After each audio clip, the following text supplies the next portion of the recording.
Kebahagiaan adalah hal yang semua orang cari dalam kehidupan. Berbagai macam cara untuk mewujudkannya.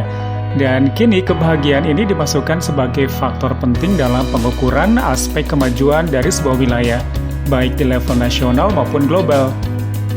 Jadi seseorang tidak cukup dinilai dari seberapa sering dia traveling ke banyak tempat, berapa sering atau seberapa banyak dia mampu minum kopi di Starbucks, misalnya ya.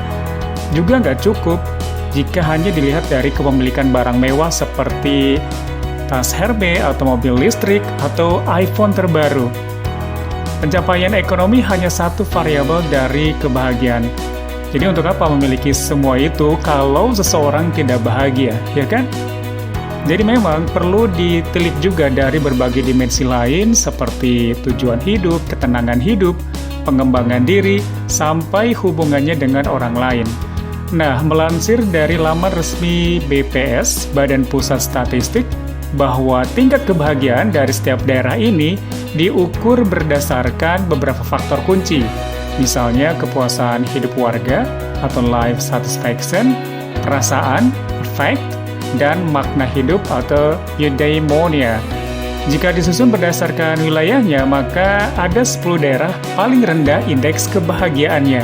Dan Provinsi Banten adalah provinsi paling tidak bahagia.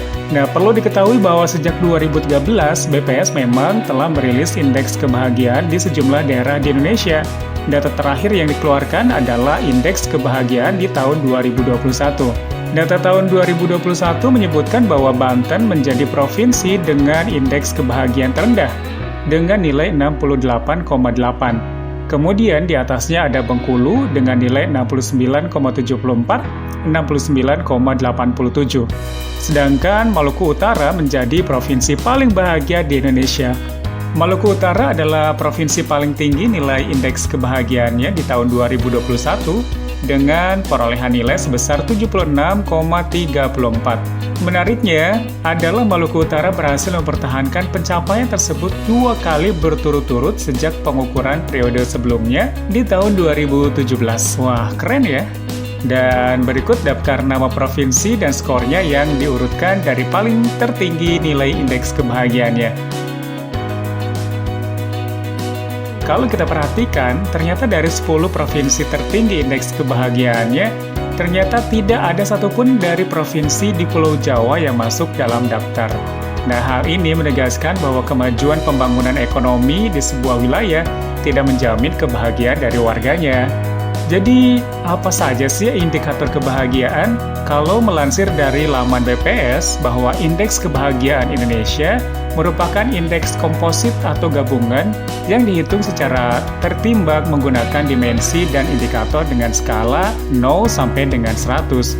Semakin tinggi nilai indeks, menunjukkan tingkat kehidupan penduduk yang semakin bahagia. Sebaliknya, semakin rendah nilai indeks menunjukkan tingkat kehidupan penduduk yang semakin tidak bahagia.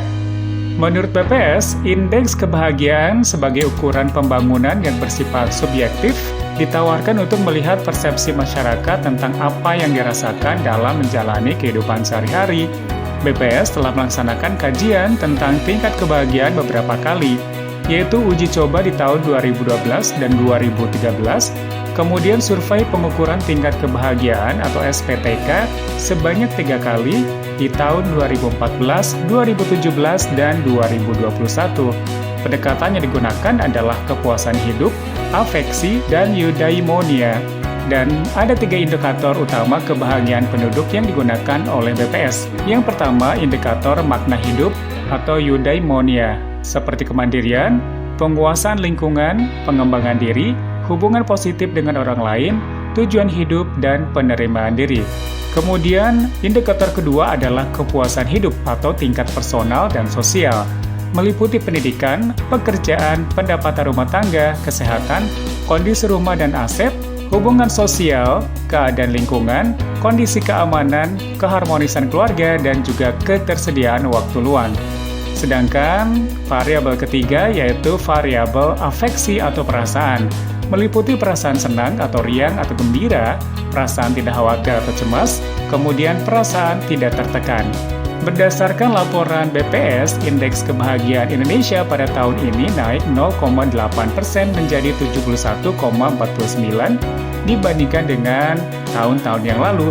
Data ini juga menunjukkan laki-laki lebih bahagia dibandingkan dengan perempuan dengan angka 71,96 berbanding 71,04.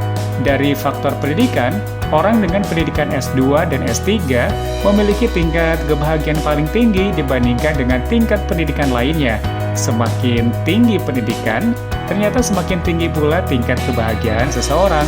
Hal tersebut juga berlaku dari sisi pendapatan. Orang yang memiliki penghasilan di atas 7,2 juta rupiah memiliki kebahagiaan paling tinggi dibandingkan dengan pendapatan di bawah 7,2 juta rupiah.